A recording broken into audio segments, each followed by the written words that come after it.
Lumaki tayong naririnig ang kwento mula sa gera at kamatayan.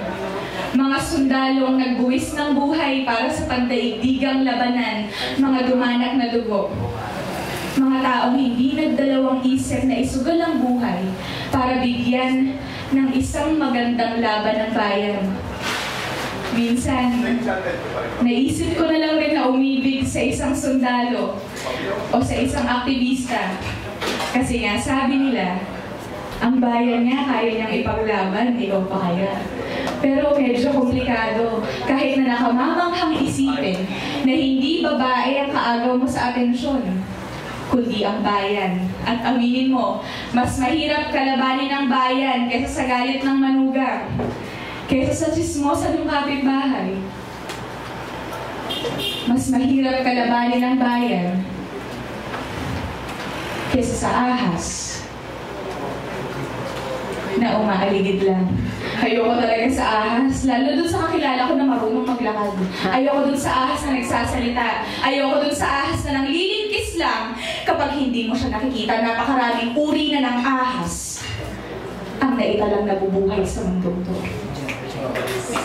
At sa kasamaang palad, meron din dun sa tabi ng mahal ko. Pero huwag kang mag-alala. Hindi ko lilinisin ang pangalan mo sa kanila kasi hindi ka matutuklaw ng ahas kung may protection ka. Alam mo na nga nagkalat sila sa kanubatan, sige ka pa rin sa pagpunta. Alam mo nung una, gusto ko lang talaga itong gawing katatawanan. Pero hindi madaling pagtaksilan. Ang kulang, minahal ko ng lubusan.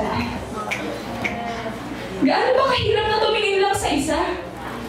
Hayaan mong palitan ko ang tanong. Gaano ba kadaling pagsabay-sabayin sila? Gaano ba kadaling magsinungaling na habang sinasabi mong mahal mo siya, nandun ka nakapulupot sa ibang eba? Isang sundalong hawak ang kanyang baril ng may pagmamalaki. Ipinapahayag na isa siyang tunay na lalaki. Kasing tigas ng mukha mo, yang kalasag na suot mo.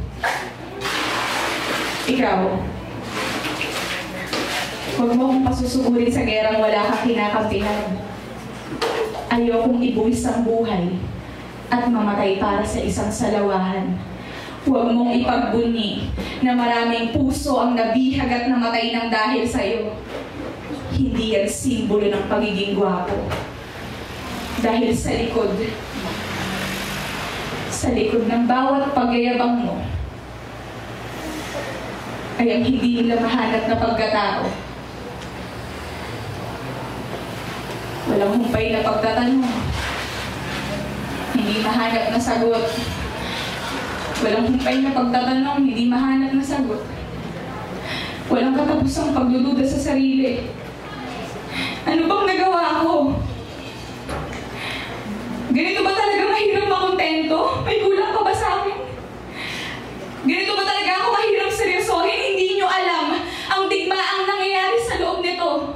Kasabay ng pagkasakop ay ang kamangmangan. Lagi na lang natin iniisip kung saan sasaya ang mga dayuhan. Isa akong bansa na matapos pangakuan ng panatang makabayan, ay siya mo rin pagtangkilik sa ibang bayan. Sinanay ang sarili sa kultura ng mga nangako. Pero kalaunay binago mo lang ako. Pero hindi ka pa rin nakontento. Isang mananako, isang saagos ay sumabay. Isa akong katutubong nagbigay galang sa bisita't manlalakbay. Hindi ko dapat sinanay ang sarili sa kultura ng mangingibig na umiibig at umiibig at umiibig pa ng iba. Sa digma ang aking pinaglabanan, marami akong hindi naiintindihan.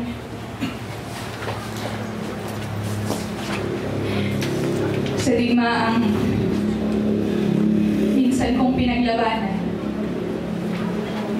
marami akong hindi naiintindihan. Bakit ako? Kaya ko naman magmahal ng isa lang. Bakit napakaraming palaso ang tumama sa parting ito ng aking katawan? Bakit ito nanggaling sa'yo? Bakit digmaang wala akong ipinaglalaban nung napuntahan ko? Bakit nakita kitang hawak ang kamay ng kalaban sa kabilang dako? Masyado akong naniwala sa pangako ng pag-unlad na ako lang ang perlas ng sila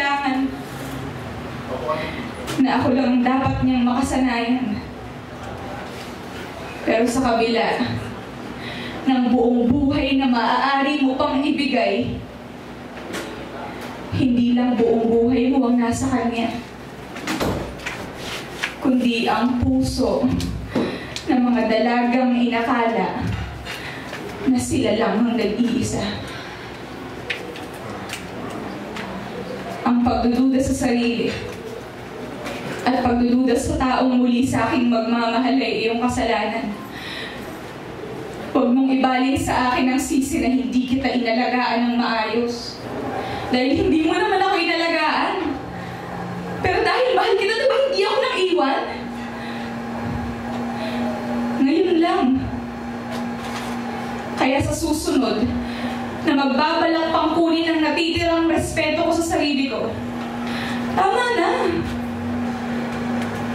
Kung hindi nyo kayang makontento sa isa, huwag niyong bitawan ang salitang mahal kita. Dahil ang pagdududa sa sarili, ang pinakamahirap na kalaban sa lahat. At sa panahon na ikaw na ang lumaban at napaglaruan, saka mo malalaman na hindi kami basta nag-iinarte lang.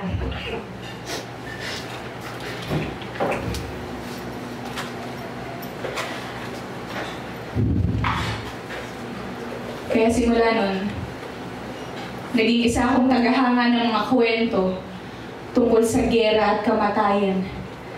Sumaludo sa mga sundalo at mamayang may tunay na ipinaglalaban. Mga taong sugatan, pero patuloy pa rin lumalaban, sinasanay ang sarili sa kultura ng mga nangako.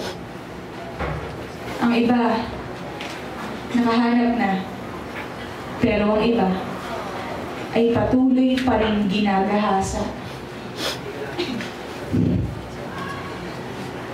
Tayong kaibigan, itigil na natin ang paglaban. Sa digmaang ginagawa lang tayong isang libangan. Thank you.